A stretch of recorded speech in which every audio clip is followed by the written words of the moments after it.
Hey guys, we're out here today checking on a few clover fields on a couple of clients' properties, and we're early in the spring. Clover is just kind of starting to pop back up from a little bit of winter dormancy, and I wanted to go over a few things today that you can do to try to make your clover fields as productive as possible for you. We need our food plot acres working for us as much as it can, and in most situations, a lot of people don't have enough acres in food plots, and so we need the ones that we do have to be as productive as possible. I'm a huge fan of perennial white clovers.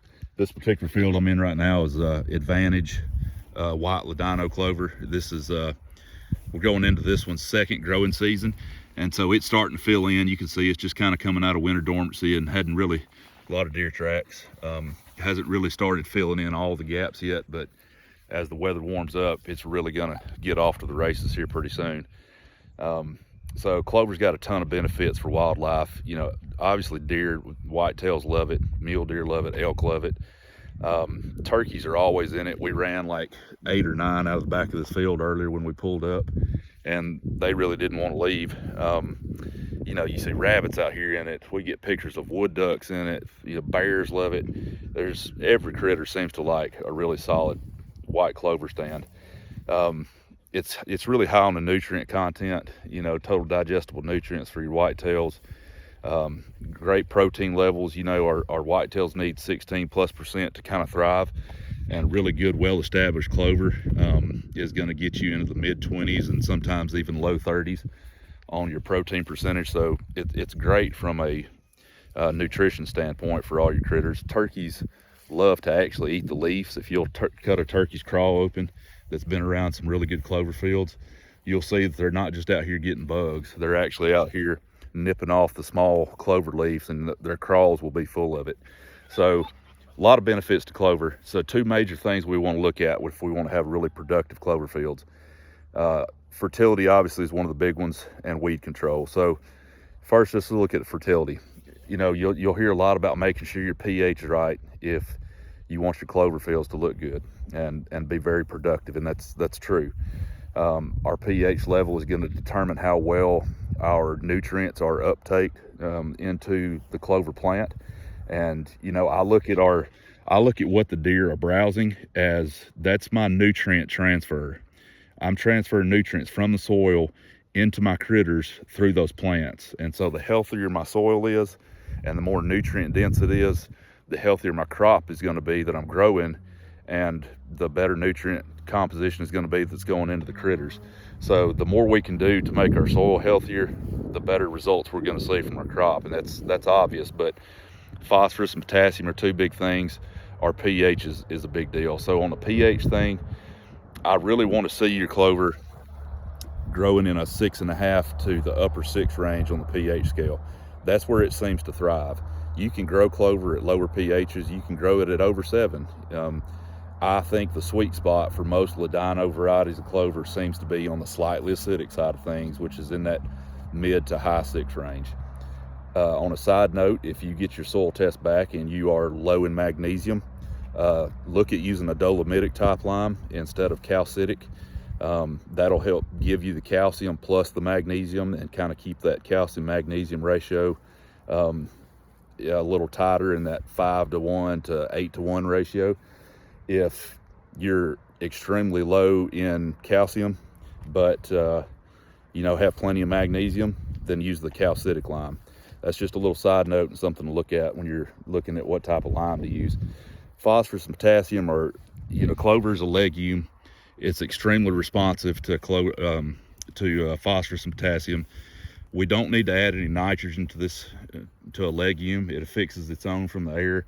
And all you'll really do, especially in the warm growing season with nitrogen, is just kind of give fuel for weeds. So we're not gonna be looking at adding any nitrogen to a legume crop like clover. So it is hyper responsive though to phosphorus and potassium. So when you look at your soil test, make sure you're adding the proper amount of phosphorus and potassium to really make your clover thrive and fill in gaps and spread and stay healthy, because the healthier we can get that stand, the easier it's going to have a time of out competing the weeds.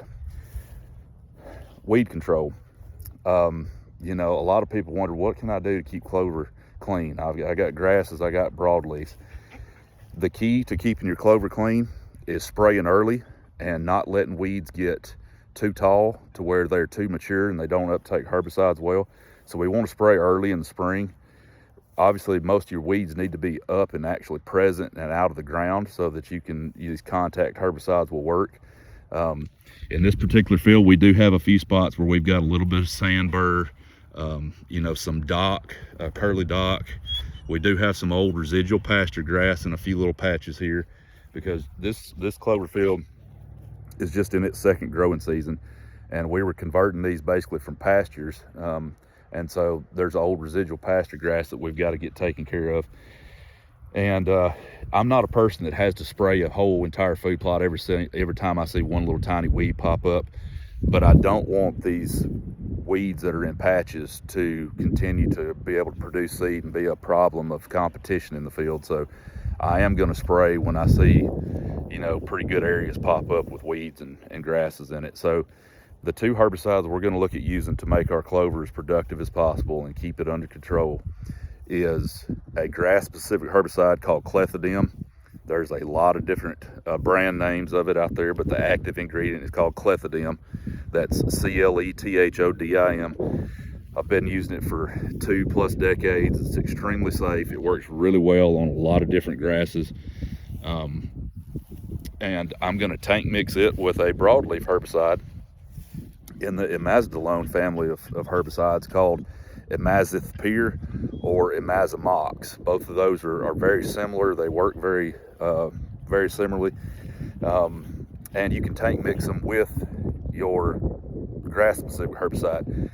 The imazidolone family of herbicides do have some activity on grasses, but it's not great.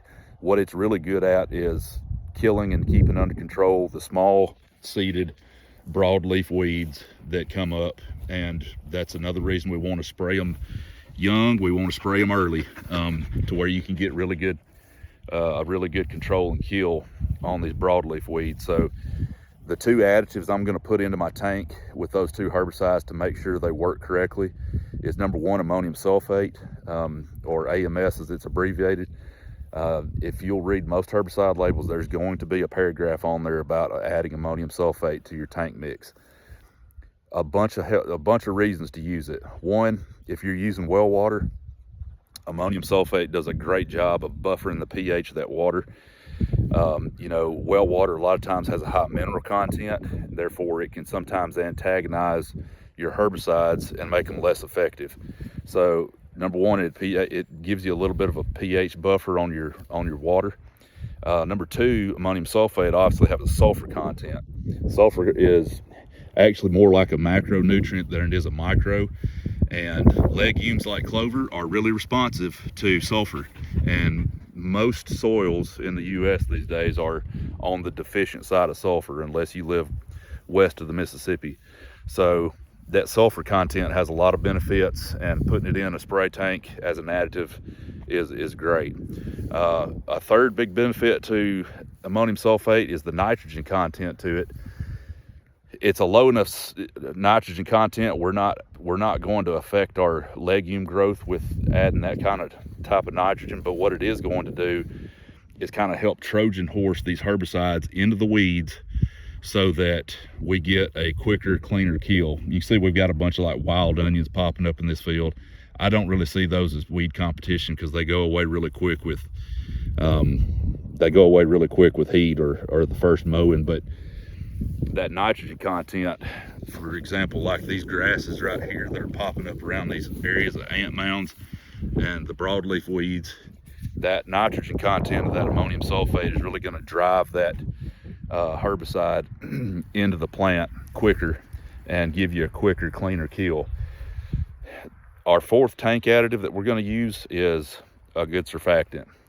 Your grass-specific herbicides are extremely dependent on using a good surfactant. A non-ionic surfactant like a 80-20 is usually the most suggested. What this surfactant is going to do is basically make your water or the solution that you're spraying wetter. It's going to allow the herbicides It basically allows the herbicide and solution to break down that waxy layer that's on the outside of the plants, the weeds, and penetrate through that waxy layer and get into the root system, translocate into the root so that you get a good kill. So that's my 4 major tank additives for a good clean clover field is clethodim, grass specific herbicide, imazethpyr or imazamox, ammonium sulfate, and a good surfactant. And there's a method and an order to put those and tank mix them together at. I won't go over it right here, but if you'll look up the Wales method of tank mixing, WALES, it'll give you an order to put everything together in so that everything in the tank kind of G-hauls together well. So that's just kind of a quick rundown of some things that I do to keep my clover fields very productive. Just as a quick example, in a field where your pH, let's say, is in the mid 5s, which is very common, and your phosphorus and potassium levels are down, in a low or even medium range, in a white ladino clover, you're looking at only producing probably 1,500 to maybe 1 ton of forage per acre when the pH is low and the nutrient status is low. When you get your pH level brought up correctly and the phosphorus and potassium levels are in optimum range, you can produce 3 to 5 tons of forage per acre per year in a solid stand of white ladino clover. And that's what we want to do. We're trying to overwhelm our critters with as much high quality food as possible. And the poorer your natural or native habitat is, the bigger a difference that your food plots can make for you. Therefore, we want our acreage working for us as much as possible. So that fertility is huge. It can increase the output of your legumes like clover, 3-4 fold. 70% really is the kind of the number you're looking at that you can increase from low pH and low nutrients to a proper pH and proper nutrient leveling on your phosphorus and potassium. So I know this is a long video. It's a lot of boring details to a lot of people, but those are some of the things that you can do to try to make your clover as productive as possible. If you got any questions, shoot me an email and let me know how Field and Forest Land Management can help you.